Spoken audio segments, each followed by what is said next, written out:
Arafat degani, ya'ni tanada degani. Aniqlandi, belgilandi. Arafat deb turib, mana shu joyda siz bilan biz tomonlardan nima deydi? Arafa kuni deb qo'yadi-yu. Mana shu kuni shu yerda 1 soat bo'lsa ham tursa, keyin hoji bo'ladi. Bo'lmasam yil 10 aka tursa ham hoji bo'lmaydi.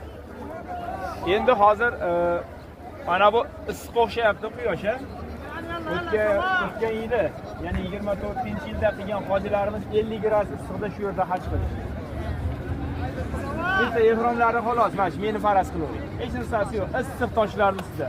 Bir qandni so'rib turib, aslan chimalik uyasiga qo'yib qo'ysangiz qancha odam yopishadi.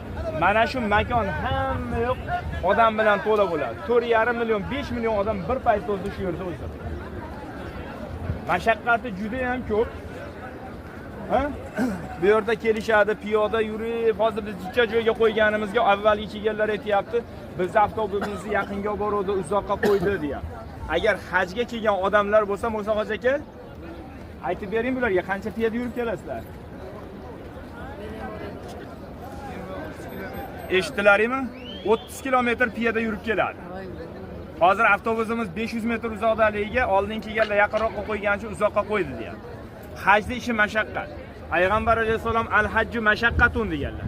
Haj mashaqqatdan iborat. Umrani mashaqqatini ham ko'rib turibmiz. Endi mana shu yerda turgan odamlarga Alloh taoloning bitta va'dasi bo'ladi. Fisq fujur qilmasa, talashib tortishmasa, onasidan yangi tug'ma qilib qaytarib yuboradi mana shu uyiga. Bundan keyin boradi-da Muzdalifada turishadi.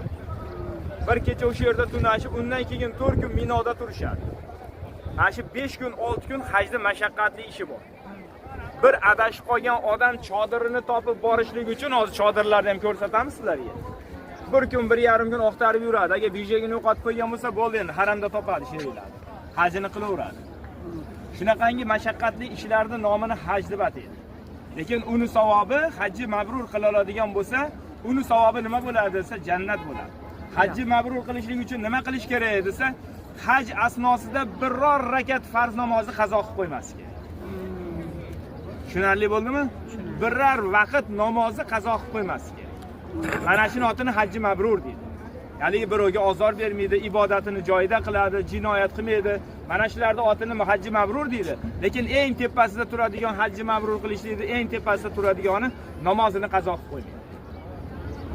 Endi mana bu joy Arafat maydoni. Odam alayhisalomdan boshlaylik endi ishimiz. Odam alayhisalomni Alloh taolo qayerda yaratgan? Jannatda. Jannatda yaratdi. Odam alayhisalom birgina o'zi, boshqa inson yo'q.